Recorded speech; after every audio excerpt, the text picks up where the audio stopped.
1991లో ఇండియాకి balance of payment crisis వచ్చింది. అంటే మన దేశం డైలీ రన్ అవ్వడానికి విదేశాల నుండి మనం చాలా వస్తువులు ఇంపోర్ట్ చేసుకుంటాం. Like crude oil, metals, food products, coal, medicines etcetera. అయితే ఇవన్నీ విదేశాల నుండి ఇంపోర్ట్ చేసుకున్నందుకు ఆ దేశాలకి డబ్బులు కట్టాలి కదా. అలా కట్టడానికి మన దేశం పక్కన పెట్టే డబ్బుని ఫారెన్ ఎక్స్చేంజ్ రిజర్వ్స్ అంటారు. అయితే 1991 నాటికి మన దేశానికి ఈ ఫారెన్ ఎక్స్చేంజ్ రిజర్వ్స్ అయిపోయాయి. కేవలం 3 వారాలకి మాత్రమే మన దేశాన్ని నడిపించడానికి అవసరమైన డబ్బు మాత్రమే మన గవర్నమెంట్ దగ్గర ఉంది. దేశ ఆర్థిక వ్యవస్థ మొత్తం అప్పుల్లో మునిగిపోయింది. ఎంతలా అంటే అంతర్జాతీయంగా మన దేశం చేసిన అప్పు మన జీడిపిలో 53%కి పైగా దాటేసింది. ఈరోజు పాకిస్తాన్ అండ్ శ్రీలంక ఏ పరిస్థితికి వచ్చేసాయో అంతకంటే దారుణంగా 1991లో మన భారతదేశం కూడా world bank, international monetary fund and కొన్ని డెవలప్డ్ కంట్రీస్ ముందు అప్పుల కోసం మోకరిల్లాల్సిన పరిస్థితికి వచ్చేసింది.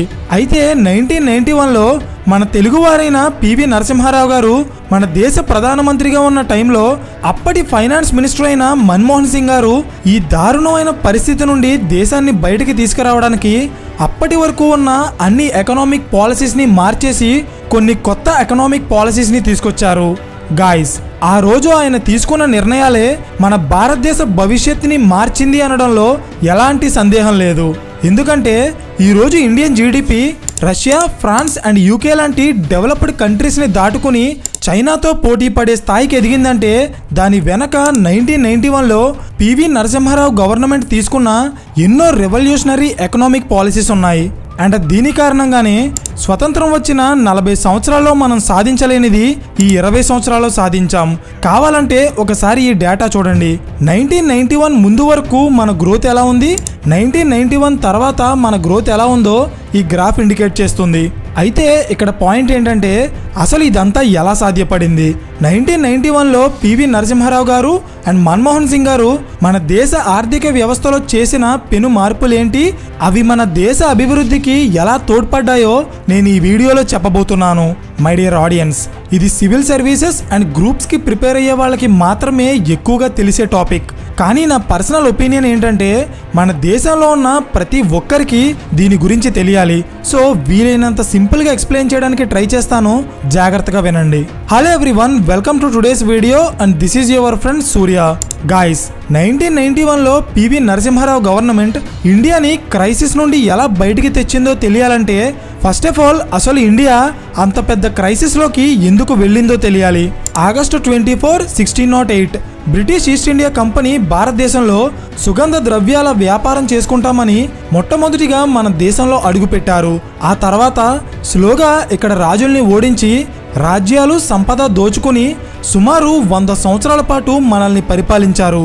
సో దీనంతటికీ కారణం విదేశీయులని మన దేశంలో వ్యాపారం చేసుకోవడానికి అనుమతించడమే అని అర్థం చేసుకున్న మన దేశ నాయకులు 1947లో మన దేశానికి స్వతంత్రం వచ్చిన తర్వాత ఇండియాలో సోషలిస్టిక్ సిస్టమ్ని ఫాలో అయ్యారు. అంటే దేశంలో ఉన్న core industries, infrastructure and power అంతా కూడా మెయిన్గా గవర్నమెంట్ చేతిలోనే ఉంటుంది.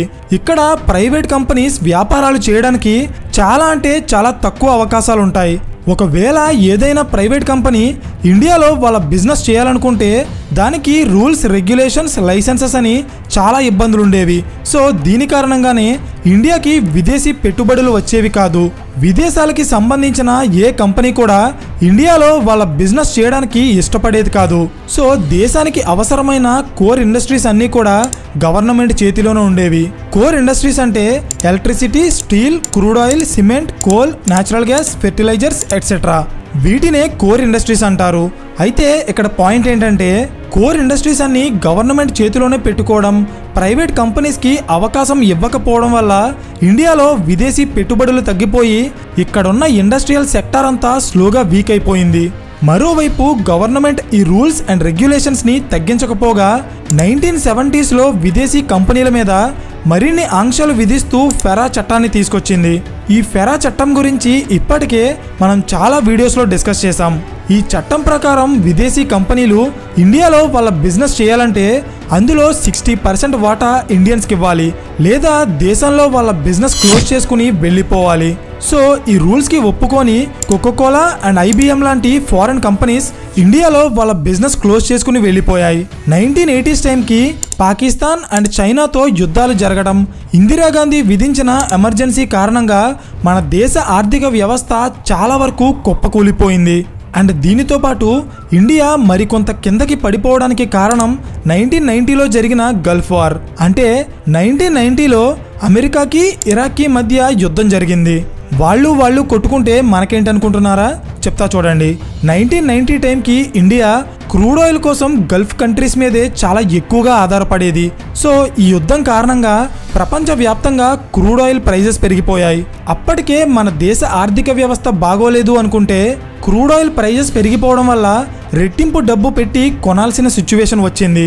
సో దీని కారణంగానే భారతదేశం దగ్గరున్న ఫారిన్ ఎక్స్చేంజ్ రిజర్వ్స్ విలువ కేవలం 2500 కోట్లకి పడిపోయింది.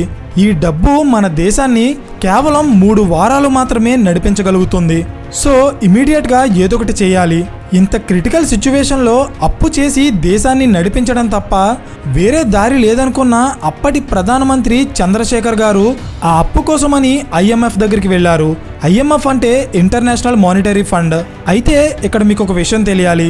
ఈ చంద్రశేఖర్ గారు జనతాదళ్ అనే పార్టీ నుండి ప్రధానమంత్రి అయ్యారు.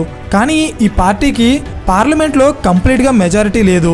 కాంగ్రెస్ పార్టీ సపోర్ట్తో PM అయిన చంద్రశేఖర్ గారు 1991లో కాంగ్రెస్ పార్టీ తమ సపోర్ట్ విత్డ్రా చేసుకోవడంతో ప్రధానమంత్రి పదవి నుండి దిగిపోయారు. సో అప్పుడు మళ్ళీ ఎలక్షన్స్ వచ్చాయి. అండ్ ఆ ఎలక్షన్ క్యాంపెయిన్లో నెక్స్ట్ ప్రైమ్ మినిస్టర్ కావాల్సిన రాజీవ్ గాంధీని టెర్రరిస్టులు కాల్చి చంపేశారు. అంటే సిచ్యువేషన్ ఎలా ఉంటుందో ఒకసారి మీరే ఆలోచించండి. ఎందుకంటే ఒకవైపు దేశ ఆర్థిక వ్యవస్థ అప్పుల్లో మునిగిపోయి డబ్బులు లేక కొత్త అప్పుల కోసం వెతుకుతుంటే, మరోవైపు దేశానికి సరైన ప్రధానమంత్రి లేక అల్లకల్లోలంగా ఉన్న టైంలో సడన్గా ఉమ్మడి ఆంధ్రప్రదేశ్కి చెందిన PV నరసింహారావు గారు భారతదేశ ప్రధానమంత్రిగా ప్రమాణ స్వీకారం చేశారు. ఇప్పుడు ఆయన ముందున్న సవాల్ ఏంటంటే ఇమీడియట్గా దేశ ఆర్థిక వ్యవస్థని స్టెబిలైజ్ చేయడానికి ఒక ఫైనాన్షియల్ ఎక్స్పర్ట్ కావాలి. సో ఆయన చూస్ చేసుకున్న వ్యక్తే మిస్టర్ మన్మోహన్ సింగ్.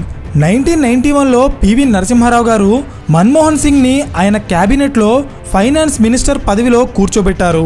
అయితే ఆయన మన్మోహన్ సింగ్నే సెలెక్ట్ చేయడానికి కారణం ఏంటంటే మన్మోహన్ సింగ్ గారు ఫైనాన్స్ మినిస్టర్ అవ్వకముందు ఇండియన్ ఫైనాన్స్ మినిస్ట్రీకి చీఫ్ ఎకనామిక్ అడ్వైజర్గా, సెక్రటరీగా అండ్ RBIకి గవర్నర్గా కూడా పనిచేశారు.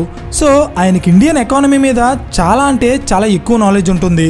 ఈ సిచ్యువేషన్ని హ్యాండిల్ చేయడానికి ఆయనే సరైన వ్యక్తిని గమనించిన PV నరసింహారావు గారు మన్మోహన్ సింగ్ని ఫైనాన్స్ మినిస్టర్గా పెట్టుకున్నారు. అండ్ ఇది జరిగిన కొన్ని సంవత్సరాల్లోనే మన దేశ ఆర్థిక వ్యవస్థ కంప్లీట్గా మారిపోయింది. అయితే దీనికోసం PV నరసింహారావు అండ్ మన్మోహన్ సింగ్ తీసుకున్న స్టెప్స్ అండ్ పాలసీస్ ఏంటో ఇప్పుడు చూద్దాం. Step number 1, devaluation of rupee. Guys, ఇది కొద్దిగా కాంప్లికేటెడ్గా ఉంటుంది, జాగ్రత్తగా వినండి. ఫస్ట్ ఆఫ్ ఆల్ 1991లో మనకొచ్చిన మెయిన్ ప్రాబ్లం ఏంటి? విదేశాల నుండి మనం వస్తువులు ఇంపోర్ట్ చేసుకోవడానికి మన దగ్గర డబ్బులు లేవు. సో ఇప్పుడు ఈ డబ్బు కావాలంటే ఒకటి అప్పు చేయాలి, లేదా ఆ డబ్బు మనమే సంపాదించుకోవాలి. ఆల్రెడీ గవర్నమెంట్ అప్పుల్లో ఉంది కాబట్టి కొత్తగా అప్పు చేయకుండా సొంతంగా డబ్బు సంపాదించడానికి గవర్నమెంట్ ఒక ప్లాన్ వేసింది. అదేంటంటే మన ఇండియన్ రూపీని డాలర్ ముందు ఒక 20% డీవాల్యుయేట్ చేసింది. అంటే దాని విలువ తగ్గించిందన్నమాట. ఫర్ ఎగ్జాంపుల్, ఒక డాలర్ ఈక్వల్ టు 100 రూపీస్ అయిందనుకోండి. అంత ఉండదు, కానీ ఈజీగా అర్థం అవ్వడానికి అలా చెప్తున్నాను. సో ఒక డాలర్ 100 రూపాయలకి సమానమైనప్పుడు రూపాయి విలువ 20% తగ్గిస్తే అప్పుడు ఒక డాలర్ ఈక్వల్ టు 120 రూపాయలకి సమానమవుతుంది. అంటే డాలర్ ముందు మన రూపాయి విలువ తగ్గిపోతుందన్నమాట. అయితే దీనివల్ల అడ్వాంటేజ్ ఏంటనుకుంటున్నారా? చెప్తాను. మన దేశం నుండి విదేశాలకి వెళ్ళే ఎక్స్పోర్ట్స్ విపరీతంగా పెరిగిపోతాయి. ఎలాగో చెప్తా చూడండి. మన దేశ కరెన్సీ విలువ ఎప్పుడైతే తగ్గిపోతుందో అప్పుడు మన దేశంలో తయారయ్యే ప్రతి వస్తువు ఇంటర్నేషనల్ మార్కెట్లో చాలా చీప్గా దొరికేస్తుంది. ఇది ఎలాగో అర్థం కావడానికి కందిపప్పుని ఎగ్జాంపుల్గా తీసుకుందాం. ఒకప్పుడు ఒక డాలర్కి 100 రూపాయలకి సమానమైన కందిపప్పు వచ్చేది. కానీ రూపాయి విలువ 20% తగ్గించేశాక అదే డాలర్కి ఇప్పుడు 120 రూపాయలకి సమానమైన కందిపప్పు వస్తుంది. అంటే డాలర్స్లో చూస్తే కందిపప్పు ధర తగ్గిపోయినట్టే కదా. ఎగ్జాక్ట్గా ఇలాగే ఇండియాలో తయారయ్యే ప్రతి వస్తువు ఇంటర్నేషనల్ మార్కెట్లో చాలా తక్కువ ధరకే దొరికేస్తుంది. సో దీని కారణంగానే ప్రపంచ దేశాలన్నీ ఇండియా నుండి ఈ వస్తువులు కొనుక్కుంటాయి. అప్పుడు మన దేశం నుండి ఎక్స్పోర్ట్స్ పెరిగి విదేశాల నుండి డబ్బు మన దేశానికి వస్తుంది. అర్థమైందా? సో మన దేశానికి డబ్బులు రావడం వల్ల ఫారిన్ ఎక్స్చేంజ్ రిజర్వ్స్ బాగా పెరుగుతాయి కాబట్టి ఆ డబ్బుతో మన దేశానికి కావాల్సిన వస్తువులు మనం ఇంపోర్ట్ చేసుకోవచ్చు. దీన్నే ఎకనామిక్ టెర్మినాలజీలో బ్యాలెన్స్ ఆఫ్ పేమెంట్ అంటారు. అర్థమైందా? ఒకవేళ అర్థం కాకపోతే ఈ పర్టికులర్ కాన్సెప్ట్ని మళ్ళీ చూడండి, ఎందుకంటే ఇది అర్థం కావడం చాలా ఇంపార్టెంట్. అయితే ఇలా కరెన్సీని డీవాల్యుయేట్ చేయడం వల్ల, అంటే దాని వాల్యూ తగ్గించడం వల్ల కొన్ని డిసడ్వాంటేజెస్ కూడా ఉన్నాయి. అవి ఏంటంటే ఇంటర్నేషనల్ మార్కెట్లో ఇండియన్ ప్రొడక్ట్స్ ఎలా అయితే చీప్గా దొరికేస్తున్నాయో సేమ్ అలాగే విదేశాలకి సంబంధించిన వస్తువులు ఇండియాలో కాస్ట్ పెరిగిపోతాయి. అండ్ దీనితో పాటు ఇండియాలో ఇన్ఫ్లేషన్ కూడా పెరిగిపోతుంది. గాయస్, నేను చెప్పేది జాగ్రత్తగా వినండి. ఇక్కడ మీకు తెలియాల్సిన ఒక ఇంపార్టెంట్ విషయం ఏంటంటే మన పొరుగు దేశమైన చైనా కూడా మాటిమాటికి వాళ్ళ కరెన్సీని డీవాల్యుయేట్ చేసి విదేశాల్లో వాళ్ళ వస్తువులు చీప్గా దొరికేలా చేసి వాళ్ళ ఎక్స్పోర్ట్స్ పెంచుకుంటుంది. సో దీని కారణంగానే ప్రపంచంలో ఏ దేశంలో అయినా చైనా తయారు చేసిన వస్తువులు చాలా చీప్గా దొరికేస్తాయి. అర్థమైందా? Step 2, LPG reforms. ఎల్పిజి అంటే లిబరలైజేషన్, ప్రైవేటైజేషన్ అండ్ గ్లోబలైజేషన్. ఈ పేర్లు చూసి కంగారు పడకండి, ఎందుకంటే ఇది చాలా సింపుల్. మన దేశానికి స్వతంత్రం వచ్చిన తర్వాత ఇండియా సోషలిస్టిక్ ప్రిన్సిపల్స్ని ఫాలో అయింది అని చెప్పుకున్నాం కదా. అంటే పవర్ అంతా గవర్నమెంట్ చేతిలోనే పెట్టుకుని అన్ని గవర్నమెంటే రన్ చేస్తుంది.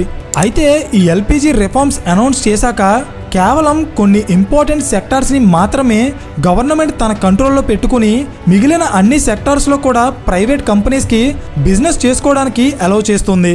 అండ్ ఫైనల్లీ గ్లోబలైజేషన్లో భాగంగా విదేశాల నుండి ఇండియాలో పెట్టుబడులు పెట్టాలన్నా, ఫ్యాక్టరీస్ నిర్మించాలన్నా దానికి అడ్డుగా ఉన్న అన్ని చట్టాలని పివి నరసింహారావు గవర్నమెంట్ తొలగించింది. ఫర్ ఎగ్జాంపుల్ 1991కి ముందు విదేశాల నుండి ఏది పడితే అది ఇండియాకి ఇంపోర్ట్ చేసుకోవడానికి ఉండేది కాదు. గవర్నమెంట్ దగ్గర ఒక లిస్ట్ ఉండేది. ఆ లిస్ట్లో ఉన్న ఐటమ్స్ మాత్రమే ఇండియాకి ఇంపోర్ట్ చేసుకోవాలి. కానీ మన్మోహన్ సింగ్ గారు దీన్ని కంప్లీట్గా మార్చేసి ఒక కొత్త లిస్ట్ తయారు చేశారు. అంటే ఆ లిస్ట్లో ఉన్న ఐటమ్స్ తప్ప మిగిలినవన్నీ ఇండియాకి ఇంపోర్ట్ చేసుకోవచ్చు. అండ్ దీనితో పాటు విదేశాల్లో ఉన్నవాళ్ళు ఇండియన్ కంపెనీస్లో 51% వరకు కూడా ఫారెన్ డైరెక్ట్ ఇన్వెస్ట్మెంట్ ద్వారా డబ్బులు పెట్టుబడిగా పెట్టవచ్చు. అండ్ అలాగే ఇండియాలో ఉన్న పెద్ద పెద్ద కంపెనీస్ వాళ్ళ బిజినెస్ని ఎక్స్పాండ్ చేసుకోవడానికి గవర్నమెంట్ నుండి ఎలాంటి అప్రూవల్స్ అవసరం లేకుండా దానికి అడ్డుగా ఉన్న ఎంఆర్టీపీ చట్టాన్ని మన్మోహన్ సింగ్ గారు తొలగించారు. 1991 ముందు వరకు ఇండియాలో ఏ కంపెనీ పెట్టాలన్నా దానికి గవర్నమెంట్ నుండి లైసెన్స్ పొందాలి. అయితే ఆ లైసెన్స్ కోసం ఎంతోమంది రాజకీయ నాయకులకి అలాగే గవర్నమెంట్ ఎంప్లాయీస్కి లంచాలు ఇవ్వాల్సిన సిచ్యువేషన్ ఉండేది. కానీ 1991లో మన్మోహన్ సింగ్ గారు ఈ లైసెన్సింగ్ చట్టాన్ని సవరించి ఇండియాలో 80% కంపెనీస్ పెట్టుకోవడానికి అసలు లైసెన్సే అవసరం లేకుండా చేశారు. సరైన టెక్నాలజీ అండ్ ఇన్నోవేషన్ లేక లాస్లో రన్ అవుతున్న ఏ గవర్నమెంట్ కంపెనీనైనా లేదా అందులో కొంత భాగాన్నైనా ప్రైవేట్ కంపెనీస్కి అమ్మేయచ్చు. దీన్నే ప్రైవేటైజేషన్ లేదా డిస్ఇన్వెస్ట్మెంట్ అంటారు. సో ఇలా 1991లో కొత్తగా ప్రైమ్ మినిస్టర్ అండ్ ఫైనాన్స్ మినిస్టర్గా ప్రమాణ స్వీకారం చేసిన పివి నరసింహారావు గారు అలాగే మన్మోహన్ సింగ్ గారు అప్పటి వరకు తుప్పుపట్టిన పాత ఎకనామిక్ పాలసీస్ అన్నింటినీ ఒక్కసారిగా మార్చేసి ఒక కొత్త భారతదేశ నిర్మాణానికి పునాది వేశారు. అండ్ దాని రిజల్ట్ ఏంటో చూస్తే మీకే అర్థమవుతుంది ఆ రోజు వాళ్ళు తీసుకున్న నిర్ణయాలు ఎంత విలువైనవో. అయితే ఈ కొత్త రిఫార్మ్స్ ఇంప్లిమెంట్ చేసిన కేవలం 2 సంవత్సరాల్లో మన దేశంలో జరిగిన మార్పులేంటో ఇప్పుడు చూద్దాం. ఫారెన్ ఎక్స్చేంజ్ రిజర్వ్స్, అసలు ఇదంతా వీటి కోసమే స్టార్ట్ అయింది. 1991లో కేవలం 2500 కోట్లతో 3 వారాలు మాత్రమే దేశాన్ని నడిపించగలం అనుకున్న government PV Narasimha Rao and Manmohan Singh తీసుకున్న నిర్ణయాల వల్ల కేవలం 1 సంవత్సరంలోనే మన ఫారెన్ ఎక్స్చేంజ్ రిజర్వ్స్ 2500 కోట్ల నుండి 33,000 కోట్లకి పెరిగింది. మన దేశం నుండి విదేశాలకి వెళ్లే ఎక్స్పోర్ట్స్ 1993 వచ్చేటప్పటికి ఆల్మోస్ట్ డబుల్ అయ్యాయి. కొన్ని వేల కోట్ల రూపాయలు విదేశీ పెట్టుబడులు వచ్చి మ్యానుఫ్యాక్చరింగ్ అండ్ సర్వీస్ సెక్టార్లో కొన్ని లక్షల ఉద్యోగాలు సృష్టించాయి. అండ్ ఎంతో మంది యువతకి ఉపాధి లభించింది. 1990లో 1.1% గ్రోత్ ఉన్న ఇండియన్ జీడిపి 1992 వచ్చేటప్పటికి 4%కి పెరిగింది. ఇన్ఫ్లేషన్ 17% నుండి 8.5%కి తగ్గింది. అంటే సుమారు 50% తగ్గింది. అయితే ఇదంతా కూడా మన సిస్టంలో జరిగిన మార్పు. కానీ అసలు మార్పు ఇది కాదు. Ford, Toyota, Skoda, Coca Cola, Pepsi, McDonald's, KFC, Samsung, Sony, Nokia, Jet Airways, Kingfisher, Airtel, Idea, Jio, LG, Pizza Hut and Domino's, ఇలా ఒకటేంటి కొన్ని వందల కంపెనీలు విదేశాల నుండి వస్తే కొన్ని వేల కంపెనీలు మన దేశంలోనే పుట్టుకొచ్చాయి. ఈ కంపెనీలన్నీ ఇండియాలో ఉన్న ఎన్నో రాష్ట్రాల్లో వాళ్ళ ఫ్యాక్టరీస్ అండ్ అసెంబ్లింగ్ ప్లాంట్స్ని ఎస్టాబ్లిష్ చేసి మన దేశంలో ఉన్న ఎంతోమంది యువతకి ఉద్యోగ అలాగే ఉపాధి అవకాశాలు కల్పించాయి. సో ఇలా 1991లో అప్పుల బావిలో మునిగిపోయి దాదాపు దివాలా తీసే సిచ్యువేషన్లో ఉన్న భారతదేశం ఈరోజు ఫ్రాన్స్, రష్యా అండ్ యూకే లాంటి డెవలప్డ్ కంట్రీస్ని దాటేసి ప్రపంచంలోనే 5వ అతిపెద్ద ఆర్థిక వ్యవస్థగా ఎదిగింది. సో మై డియర్ ఆడియన్స్, ఈ వీడియో చూస్తున్న వాళ్ళు ఒక్కొక్కరు ఒక్కో పొలిటికల్ పార్టీకి సపోర్ట్ చేస్తుంటారు. కానీ ఇక్కడ పాయింట్ ఏంటంటే ఒక్కోసారి పొలిటికల్ పార్టీస్ కూడా వాళ్ళ అపోజిషన్ పార్టీ మంచి పనులు చేస్తే వాటిని సపోర్ట్ చేస్తాయి. ఫర్ ఎగ్జాంపుల్ 1991లో ఇండియన్ ఎకానమీలో ఇన్ని మార్పులు చేసిన కాంగ్రెస్ గవర్నమెంట్ 1996 వచ్చేటప్పటికి పవర్ కోల్పోయింది. 1996లో బీజేపీ గవర్నమెంట్ పవర్లోకి వచ్చింది. కానీ ఒకసారి ఈ గ్రాఫ్ చూడండి. 1991 తర్వాత మన భారతదేశం అత్యంత వేగంగా ఎదిగింది. అయితే దీనికి కారణం ఏంటో తెలుసా? పివి నరసింహారావు గారు ఇంప్లిమెంట్ చేసిన రిఫార్మ్స్ని ఆయన తర్వాత వచ్చిన గవర్నమెంట్స్ కూడా యాక్సెప్ట్ చేసి వాటిలో కొన్ని మార్పులు చేసినప్పటికీ ఎల్పిజి రిఫార్మ్స్ యొక్క కోర్ ఫిలాసఫీని ఏ పార్టీ కూడా కంప్లీట్గా మార్చేయలేదు. అందుకే స్వతంత్రం వచ్చిన 40 ఏళ్లలో మన భారతదేశం చూడని మార్పు 1991 తర్వాత చాలా వేగంగా చూసింది. ఈరోజు హైదరాబాద్, బెంగళూరు, ముంబై అండ్ చెన్నై లాంటి మహానగరాలు ఏర్పడటానికి కూడా 1991లో తీసుకొచ్చిన ఈ ఎల్పిజి రిఫార్మ్సే కారణం. ఎందుకంటే ఒకవేళ ఇండియా ఇంకా పాత పద్ధతులే ఫాలో అవుతూ ప్రైవేట్ కంపెనీస్ని ఫ్రీగా బిజినెస్ చేసుకోవడానికి అలో చేయకపోతే మన భారతదేశం ఎలా ఉండేదో మీరే ఊహించండి. సో మై డియర్ ఆడియన్స్, ఇక్కడ నేను చెప్పేది ఏంటంటే ఒక దేశాన్నో లేదా ఒక రాష్ట్రాన్నో ముందుకు తీసుకెళ్లడానికి తీసుకున్న కొన్ని మంచి నిర్ణయాలు ఏ పార్టీ పవర్లోకి వచ్చినా వాటిని కంటిన్యూ చేస్తేనే భవిష్యత్తులో అభివృద్ధి అనేది కనిపిస్తుంది. రీసెంట్గా మేము చేసిన చైనీస్ ఎకానమీ కేస్ స్టడీలో కూడా చైనాలో డింగ్ జీపింగ్ లాంటి ఒక లీడర్ రావడం వల్లే చైనా అంత డెవలప్ అయిపోలేదు. ఆయన తర్వాత వచ్చిన ప్రెసిడెంట్స్ కూడా ఆయన ఐడియాలజీని ఇంప్లిమెంట్ చేయడం వల్లే చైనా ఈరోజు ప్రపంచంలోనే 2వ అతిపెద్ద ఆర్థిక వ్యవస్థగా మారింది. So moral of the story ఏంటంటే మనం ఎంత గొప్ప పాలసీస్ని డిజైన్ చేశామన్నది కాదు, వాటిని ఎంత గొప్పగా ఇంప్లిమెంట్ చేశామన్నదే మన దేశ భవిష్యత్తుని డిసైడ్ చేస్తుంది.